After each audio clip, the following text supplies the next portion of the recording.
সলিমপুরের লক্ষাধিক মানুষকে প্রায় 21 দিন বিদ্যুৎহীন রেখে একটি জনরোষের সৃষ্টি করা হয়েছিল। আমরা 9 মার্চের পরে মনে করেছিলাম প্রশাসন যেহেতু সংবাদ সম্মেলন করে আমাদেরকে একটি কথা বলেছেন যে জঙ্গল সলিমপুর এখন পরিপূর্ণ প্রশাসনের নিয়ন্ত্রণে, আমরা বিশ্বাস করেছিলাম আমাদের বিদ্যুৎ থেকে শুরু করে যাবতীয় নাগরিক সেবাও প্রশাসনের নিয়ন্ত্রণে ছিল। কিন্তু অত্যন্ত দুঃখের বিষয়, আমাদের সেই বিদ্যুৎ যেটি সবচেয়ে দারুণ একটি আমাদের সেন্সিটিভ একটি বিষয়, সেই বিদ্যুৎটি ছিল তৎকালীন যাকে ওনারা মোস্ট ওয়ান্টেড ইয়াসিন বাহিনীর নিয়ন্ত্রণে। আমি ব্যক্তিগতভাবে অনেকবার বিভিন্নভাবে জনগণকে সামনে রেখেছি, প্রশাসনকে আমি অবহিত করেছি। আমি আজকে নির্দ্বিধায় বলি, যেটাই হবে না কেন, আমাদের সীতাকুণ্ড থানার অফিসার ইনচার্জ মহোদয় এখানে আছেন, আমাদের ফৌজদারহাট পাড়ের একজন ইনচার্জ ছিলেন। আমরা কিছুদিন আগে একটি অডিও রেকর্ড আমরা ভাইরাল পেয়েছি। এই সোহেল রানার মাধ্যমে ইয়াসিন আমাদের কাছ থেকে আজকে বিগত 9 মার্চ থেকে 1,08,01,174 টাকার বিদ্যুৎ বিল আমাদের কাছ থেকে আত্মসাৎ করেছে, যার জন্য এই 1 জুলাইতে আমাদের বিদ্যুৎ লাইন কেটে দিয়েছেন। এবং আমি ব্যক্তিগতভাবে যেদিন পুলিশ সুপার মহোদয়ের সাথে আমি কথা বলেছি, তারপরের দিন আমার লাইন কেটে দিয়েছে। ওসি মহোদয় এখানে আছেন, আমি ওসি মহোদয়কে সাথে সাথে ফোন করেছিলাম। আমাকে সেদিন ইনচার্জ সোহেল রানা বলেছিলেন আমি বিদ্যুৎ দখল করার পায়তারা করছি, কিন্তু আমি আজকে সকলের সামনে ওসি মহোদয়কে অত্যন্ত ধন্যবাদ জানাই। তিনি আমাদের একজন সাব ইন্সপেক্টর ছিলেন আমিনুল ইসলাম, ওনাকে উনি সাথে সাথে পাঠিয়েছেন, উনি আমার বাসায় এসেছেন, উনি নিজে থেকে আবার বাধ্য করে আমার লাইনটি লাগিয়ে দিয়েছেন। আমি আজকে এই যে জঙ্গল সলিমপুরের পক্ষ থেকে আমি ওসি মহোদয়কে ধন্যবাদ জানাই। সেদিনের উনি এই উদ্যোগ যদি না নিতেন আমার ঘরে হয়তো, কিন্তু আমার 5,000 টাকা সেদিনও চাঁদা দিতে হয়েছে, উপায় ছিল না। আমি এরপর থেকে আমরা কমপক্ষে 10টা টেলিভিশন চ্যানেলকে সাংবাদিককে আমরা অবহিত করেছি, কিন্তু জানি না কোন কারণে ইয়াসিন বাহিনী থেকে সেই বিদ্যুৎ উদ্ধার করা যায়নি। আমরা গত জুলাইতে যখন জানতে পারলাম 1,08,00,000 টাকা বিদ্যুৎ বিল বকেয়া, আমাদের বিগত 10 তারিখে বিদ্যুতের লাইন কেটে দিয়েছে। 2টা মিটারের বিদ্যুৎ লাইন কেটে দিয়েছে, আর 2টা মিটার আমাদের নষ্ট হয়ে গিয়েছে।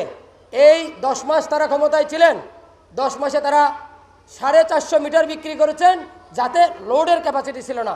90 লক্ষ টাকার মিটার বিক্রি করে তারা এখানে কোনো ধরনের উন্নয়ন করেন নাই, কোনো কাজ করেন নাই। যার কারণে অতীতে এই জঙ্গল সলিমপুরের সন্ত্রাসের 2টি মূল উপযোগ্য বিষয় ছিল, একটি হচ্ছে প্লট বাণিজ্য, একটি হচ্ছে বিদ্যুৎ সন্ত্রাস। আপনাদের কারণে আপনাদেরকে ধন্যবাদ জানাই। 9 মার্চের পর থেকে কিন্তু প্লট বাণিজ্য মোটামুটি শূন্যের কোটায় নেমে এসেছে, আর ভূমিদস্যুদের প্লট বাণিজ্য এখন হয় না।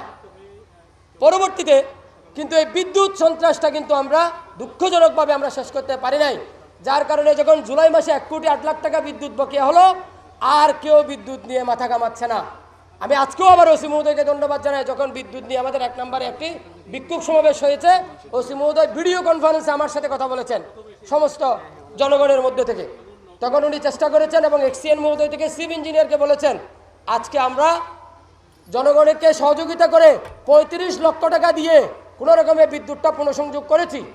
কিন্তু দুর্ভাগ্যজনক প্রতিদিন বিদ্যুৎ অফিস থেকে আমাদেরকে এখন ফোন দেওয়া হচ্ছে আরও 73 লক্ষ টাকা বকেয়া। এই 73 লক্ষ টাকা ইয়াসিন বাহিনীর যে আলমগীর বাবু বিদ্যুতের দায়িত্বে ছিলেন তার কাছে জমা আছে। আমি আজকে এই জনগণের পক্ষ থেকে প্রশাসনের মাধ্যমে আপনাদের সহযোগিতা চাই। এই 73 লক্ষ টাকা আমার জনগণ একবার বিদ্যুৎ বিল আমরা দিয়েছি, আবার কেন পুনরায় তারা বিদ্যুৎ বিল দিবে? কিন্তু আবার বিদ্যুৎ অফিস বলছে এই বিদ্যুৎ বিল না দিলে আগামী মাসে আমাদের লাইনটা কেটে দিবে। আগামী মাসে যদি আমাদের লাইনটা কেটে দেয় 1 লক্ষ মানুষের বসবাস, আমরা এখানে আগামীতে যে আইনশৃঙ্খলা পরিস্থিতির অবনতি হবে এবং জনরোষ আমরা থামাতে পারবো না।